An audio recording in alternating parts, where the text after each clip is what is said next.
Benim adım Steve Weber ve size hayatımı, ölümü ve varoluşu tamamen farklı bir şekilde görmemi sağlayan deneyimimi paylaşmak istiyorum. Bu, beni zamanın ötesine, fiziksel varlığın ötesine ve hayal bile edemeyeceğim bir yere götüren bir ölümden dönme deneyimiydi. Çift kimlikli bir hayatım boyunca çift yönlü bir varoluş sürdüğümü fark ettim. Bunu bir anda değil, zamanla yavaş yavaş fark ettim.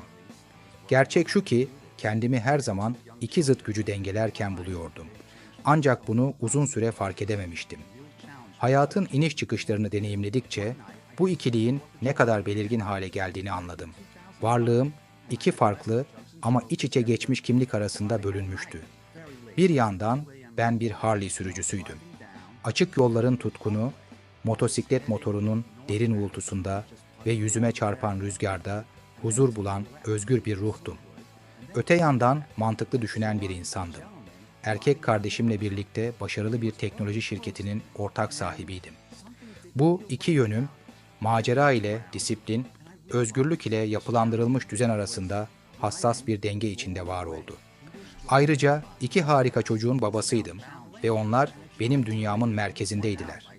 Baba olmak beni hiç tahmin edemeyeceğim şekillerde değiştirdi. Beni zorladılar, ilham verdiler ve kendimi sorgulamama neden oldular. Daha iyi bir insan olmamı sağladılar. Ancak hayat tahmin edilemezdir. Ve bir gece her şey değişti.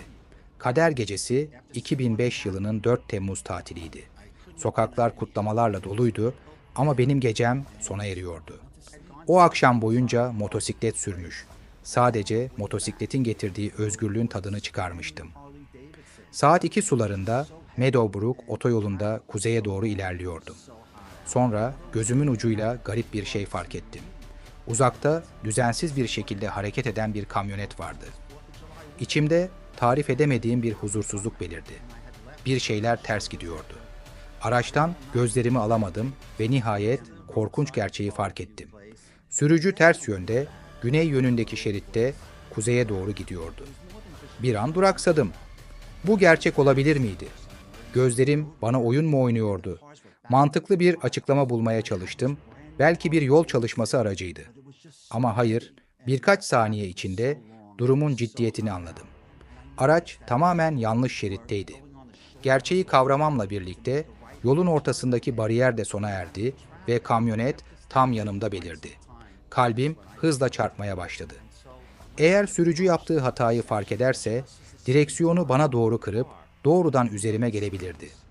Hızla 3 şerit sağa kayarak aramızda olabildiğince mesafe bırakmaya çalıştım. Ve bir anda kaçınılmaz olan gerçekleşti. Geceyi yırtan sağır edici bir çatırtı duyuldu, metalin metale çarpmasıyla gökyüzüne yankılandı. Nefesim kesildi, kalbim göğsümde çılgınca atıyordu. Damarlarımdan adrenalin fışkırdı, bedenim bir an dondu, ardından şok dalgası beni sardı. Çarpışmanın yarattığı sarsıntılar havayı parçaladı, çelik ve camın paramparça olduğu anın acımasız yankıları içimi titretti. Sanki dünya bile bu kazanın şokunu hissetmişti. Kamyonet bir köprünün altına girerken arkadan gelen o korkunç çarpma sesini duydum. Kamyonet doğrudan bir limuzine çarpmıştı. Daha sonra bu kazanın 7 yaşında bir kız çocuğunun ve limuzin şoförünün hayatına mal olduğunu öğrendim. Titrememe rağmen motosikletimi sürmeye devam ettim. Saat çok geçti. Olay yerinde yardım çoktan ulaşmıştı ve benim yapabileceğim bir şey yoktu. Eve gittim ve gördüklerimi zihnimden atmaya çalıştım. Ertesi sabah olay gazetelerin ön sayfasındaydı. Yetkililer tanıkları arıyordu ancak ben karışmak istemedim. Gerçekler belliydi. Sürücü alkollüydü. Açık ve net bir davaydı. Ya da ben öyle sanıyordum. Bir yıl geçti. Bir gün birisi bana gazeteyi gösterdi. Dava mahkemeye taşınmıştı. Kazaya sebep olan adam, 2. derece cinayetle suçlanıyordu. Ve o anda ne yapmam gerektiğini biliyordum. Zor bir karar olmasına rağmen mahkemede savcılığın tanığı olarak ifade vermeye karar verdim. Vicdanımla mücadele ettim, olayın adaleti sağlayıp sağlamayacağını ya da sadece yaraları yeniden açıp açmayacağını sorguladım. O anın ağırlığı üzerime çökmüştü ama sonunda bildiğim tek bir şey vardı.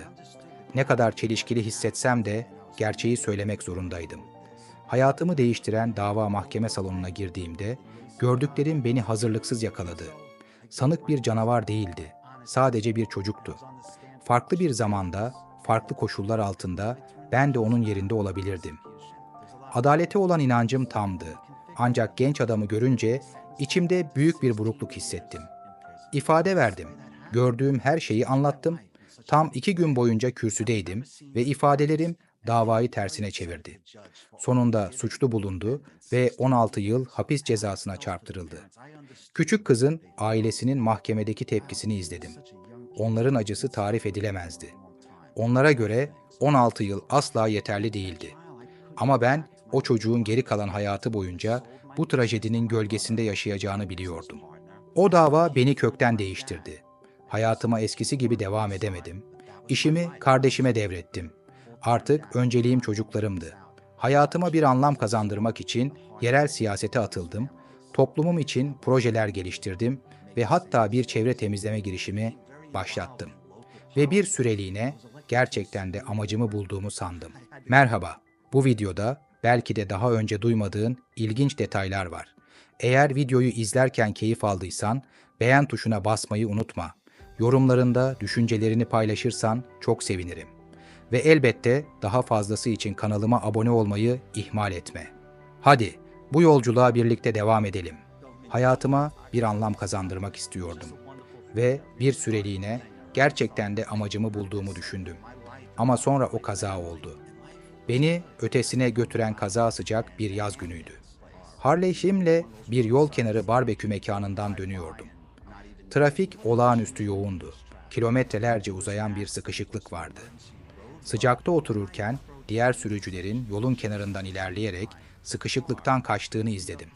Sonunda aynısını yapmaya karar verdim. Tam o anda karşıdan gelen bir kamyon sola dönüş yapmak için hareket etti ve bana çarptı. Gelmekte olanı görmedim. Çarpışmaya hazırlanmadım. Bir an motorumun üzerindeydim.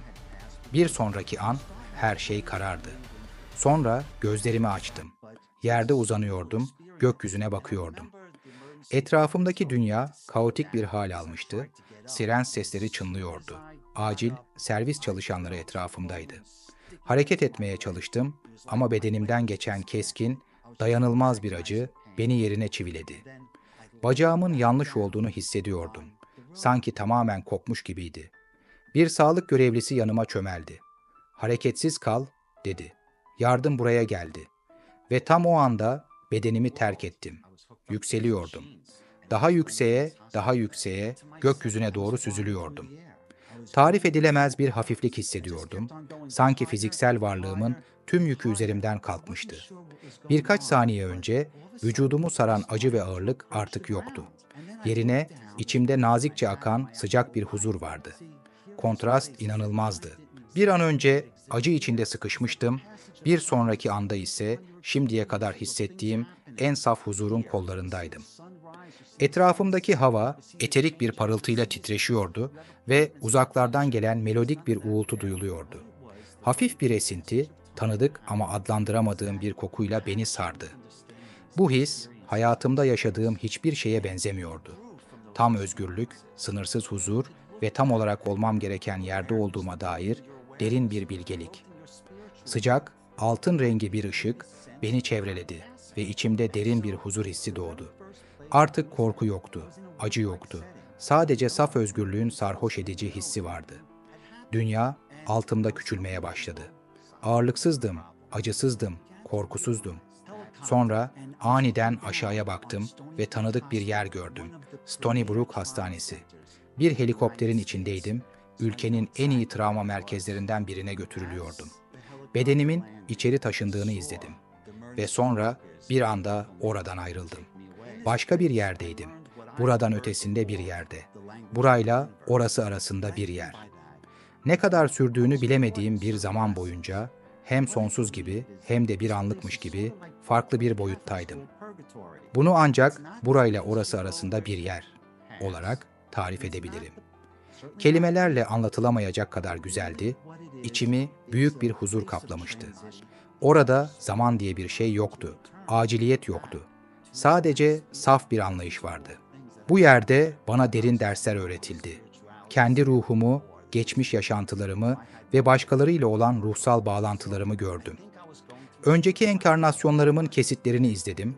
Bazılarında bir bilgeydim, bazılarında bir gezgin, bazıları ise anlamakta zorlandığım uzak zamanlardandı. O yaşamların duygularını ve öğretilerini hissettim. Hepsi bugünkü benliğimi şekillendiren bir bütünün parçalarıydı.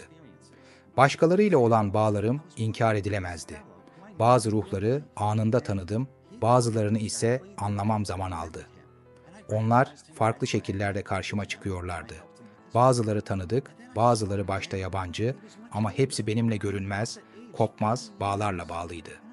Hayatımın gözden geçirilmesi, hayatımın inanılmaz bir şekilde gözden geçirildiğini gördüm. Sadece büyük olaylar değil, küçük, önemsiz görünen anlar bile her biri kendi anlamını taşıyarak önümde sergilendi. Yağmurlu bir öğleden sonra bir yabancıya verdiğim küçük bir iyiliği izledim. O anı çoktan unutmuştum ancak şimdi o küçük jestin hayatlarında nasıl bir dalgalanma etkisi yarattığını görebiliyordum. Ebeveynlerimin sessiz fedakarlıklarını yeniden yaşadım. Bir zamanlar fark etmediğim bu anlar şimdi bambaşka bir anlam taşıyordu. Her an, her karar, ne kadar küçük olursa olsun, varoluşumun karmaşık dokusunu şekillendiren önemli bir parçaydı. Ve sonra başka bir şey gördüm. Oğlumu gördüm. Karşımda duruyordu, ışık saçıyordu, yüzü içsel bir parıltıyla aydınlanmıştı. Gözleri sevgi ve tanıma doluydu, yaşından öte bir bilgelik taşıyordu. İçimi tarifsiz duygular kapladı. Rahatlama, sevinç, özlem ve derin bir huzur. Bana gülümsedi ve o anda aramızda kelimeler olmadan bir mesaj geçti. O güvendeydi. Hiçbir zaman gerçekten gitmemişti. Ama orada kalmam için çağrılmamıştım. Henüz değil. Ve bir anda olduğum yerden çıkarıldım. Kırılmış bir bedene döndüm.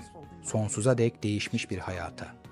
Bu deneyim, ölümün ötesine yaptığım bu yolculuk, beni hala keşfetmekte olduğum şekillerde dönüştürdü. Her gün, küçük anların güzelliğinin, insan bağlantılarının derinliğinin ve ruhun dayanıklılığının daha fazla farkına varıyorum. Hayata yaklaşımımı değiştirdi. Bana şükretmeyi, sabırlı olmayı ve yaşamın her anına derin bir amaçla yaklaşmayı hatırlatıyor. Ve eğer size bırakabileceğim tek bir gerçek varsa, o da şudur. Hayat iyidir, insanlar iyidir ve sevgi asla sona ermez. Merhaba, bu videoda belki de daha önce duymadığın ilginç detaylar var. Eğer videoyu izlerken keyif aldıysan, beğen tuşuna basmayı unutma. Yorumlarında düşüncelerini paylaşırsan çok sevinirim. Ve elbette daha fazlası için kanalıma abone olmayı ihmal etme. Bu nedenle YouTube üyelik programımızı tanıtıyoruz. Bir fincan kahveden daha düşük bir ücret karşılığında YouTube'da yayınlanmamış özel ve reklamsız bölümlere erişebilirsiniz.